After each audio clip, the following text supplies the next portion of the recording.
Aujourd'hui, je vais te parler de l'importance de se taire et du silence. Et je ne vais pas tourner autour du pot, je vais aller droit au but.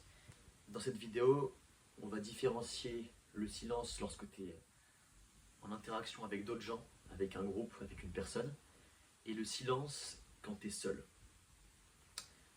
Donc dans la première partie, il faut savoir que c'est hyper important d'apprendre à se taire quand tu discutes avec des gens.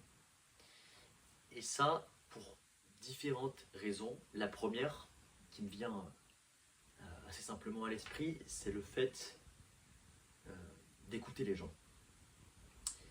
Et écouter les gens, c'est quelque chose aussi d'égoïste, parce que qui peut être vu comme égoïste, du moins parce que écouter les gens, ça va aussi te permettre d'apprendre des choses sur ces gens, d'apprendre des choses sur ce dont ils vont parler. Et donc c'est quelque chose de primordial pour sa construction aussi en tant que personne, d'écouter les gens. C'est vu comme assez négatif aujourd'hui, de se mettre plus en retrait, de pas forcément beaucoup parler, mais d'écouter, parce qu'on va pas être l'impression d'être la personne la plus importante au sein du groupe, la personne qui va être charismatique, qui va être écoutée. Mais je pense que c'est quelque chose qui est vachement sous-coté, qui n'est pas assez valorisé.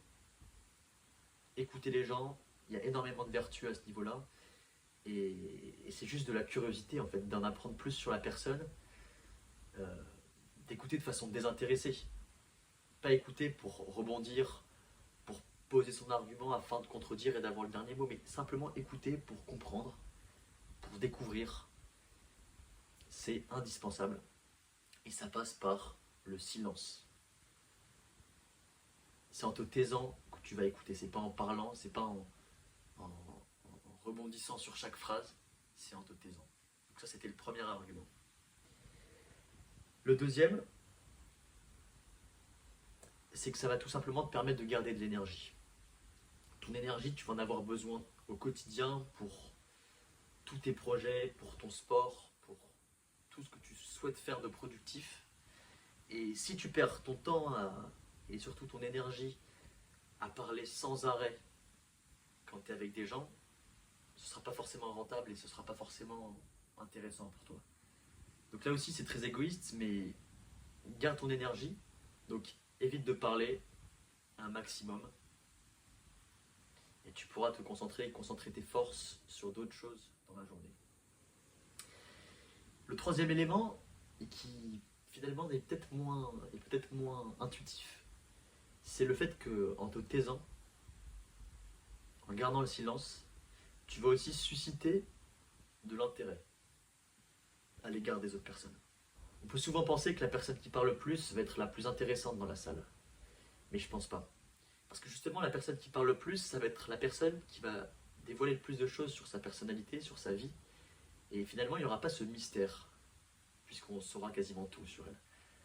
Alors que la personne qui garde le silence, qui est un petit peu en retrait, qui finalement sait aussi ce qu'elle vaut, eh bien, si en plus cette personne elle écoute attentivement quand on lui parle,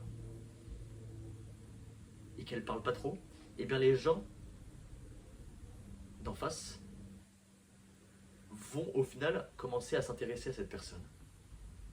Parce que ce mystère lié au silence, lié à l'absence de parole, va créer un intérêt chez les autres, une certaine curiosité. Et donc tu auras réussi à inverser la tendance de passer de la personne qui écoute attentivement, de façon désintéressée, à la personne qui va pouvoir se dévoiler, mais en pesant ses mots, en parlant, pas pour ne rien dire, mais en parlant pour dire des choses utiles et intéressantes. Et le dernier argument qui promeut le silence quand tu es en société, quand tu es avec des gens, c'est le fait de devenir une personne qui a de la valeur et qui est digne de confiance. On connaît tous quelqu'un qui va d'une part parler sans arrêt, mais aussi parler et critiquer en permanence. Et cette personne, en en critiquant, en disant du mal d'autrui, finalement elle va se décrédibiliser et elle va aussi perdre toute la confiance qu'on pourrait avoir en elle. On va pas forcément vouloir se livrer à cette personne, on va plus forcément vouloir l'écouter et cette personne va descendre dans notre estime. Et nous, c'est pas ce qu'on recherche, c'est pas ce que tu recherches non plus. Et pour cela, je vais prendre un petit exemple. Je lisais ce matin un article, une histoire qui s'appelle Socrate, ou plutôt les tamis de Socrate. Donc je vais te la lire et tu me diras ce que tu en penses. Donc il y a Socrate, un grand philosophe grec, qui est approché par une de ses connaissances qui veut lui parler de quelqu'un, qui a une rumeur, un ragot à lui faire parvenir. Socrate, écoute ce que je viens d'apprendre sur ton élève Platon. Socrate lui répond, s'il te plaît, calme-toi avant de parler et demande-toi si ce que tu vas me dire passera 3 tamis. Quel tamis lui répond-il. Ce que tu as à dire au sujet de Platon, demande-toi, est-ce vrai? Je n'en sais rien, répondit l'homme. J'en ai seulement entendu parler. Donc, tu ne sais pas pour sûr si c'est vrai ou non. Non, je ne sais pas, répondit l'homme. Socrate sourit. Posons maintenant la deuxième question. Ce que tu vas me dire est-il bon? Non, au contraire. Donc tu désires me dire quelque chose de mauvais au sujet de Platon sans être certain que ce soit vrai. L'homme commence à être un petit peu embarrassé. Néanmoins, ta nouvelle pourrait passer le 3e test, le 3e tamis. Ce que tu vas me dire va-t-il être utile? L'homme secoua sa tête négativement. Donc, conclut Socrate, si ce que tu vas me dire n'est ni vrai, ni bon, ni utile, alors pourquoi me le dire? Je trouve que cette histoire, c'est hyper révélateur de l'importance de, comme on dit, tourner 7 fois sa langue dans sa bouche avant de parler, et de réfléchir et de peser ses mots avant de les mettre en scène. Ça illustre parfaitement donc ce dernier argument. Tais-toi pour rester une personne de valeur et digne de confiance. Et après avoir évoqué tous les aspects et les bienfaits du silence dans un contexte social, il faut aussi savoir cultiver le silence quand tu es seul. Et ça, tout d'abord, pour ta santé. Et là, j'ai aussi lu un article. Chaque année, il y aurait 10 000 morts prématurées en Europe qui sont associées au bruit. Donc à mon avis, c'est associé directement ou indirectement. Je ne suis pas allé plus en profondeur sur l'article, mais c'est assez révélateur et tu peux comprendre, tu peux facilement visualiser tous les effets négatifs que peut avoir le bruit sur toi. Que ce soit le bruit constant dans la ville, que ce soit la musique trop forte dans tes oreilles. C'est sûr qu'un bruit permanent, ça va avoir un impact négatif sur ton cerveau. C'est assez évident. Et donc, si cultiver le silence, ça a des bienfaits sur ta santé et sur la régénération du cerveau, comme l'a analysé d'ailleurs un neuroscientifique français, ça montre encore une fois qu'il faut savoir appréhender le silence et savoir aussi trouver des moments de silence au quotidien. Le deuxième argument, c'est que le silence permet d'améliorer tes sens. Et je pense qu'on s'est tous retrouvés seuls chez soi, sans bruit, sans musique, sans rien, et on a remarqué que nos sens étaient plus aiguisés. Notamment l'ouïe. Ce qui peut paraître assez paradoxal, l'ouïe ne va pas être stimulé, il ne va pas avoir de bruit, ou du moins il ne va pas avoir beaucoup de bruit. Et en fait, on sera plus attentif à ce qu'on va entendre, à ce qu'on va pouvoir écouter. Et ça, comme je disais, tu l'as forcément vécu quand tu étais seul chez toi et que quand il n'y avait pas de bruit, finalement, tu étais amené à entendre plus de choses que d'habitude. Et c'est pareil pour, la vue. Quand tu es dans le silence, qu'il n'y a pas de bruit, c'est là où tu es le plus observateur. C'est là où tu vas voir les petits détails que tu ne vois pas au quotidien. Ça stimule tes sens, ça stimule aussi le toucher. Tu arrives à te concentrer davantage sur ce que tu vas toucher, sur les sensations que ça va avoir sur tes doigts, sur tes sens finalement. Et enfin, le silence booste ta créativité.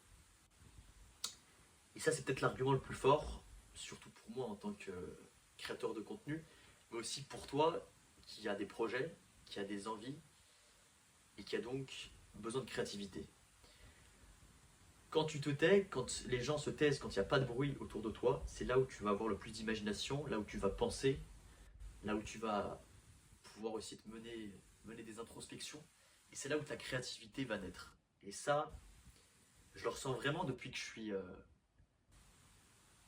revenu en France, depuis que j'ai repris la vie plus routinière de travail. Donc, le travail, ça veut aussi dire les transports en commun, ça veut aussi dire les open space, ça veut aussi dire le bruit constant. Et ça, je trouve que ça a eu un impact assez négatif sur ma créativité, sur mon imagination. Et c'est pour ça que de retrouver des moments de silence, en ce moment je suis seul chez moi, et de retrouver ce genre de moments de silence, ça me permet d'avoir plus d'idées.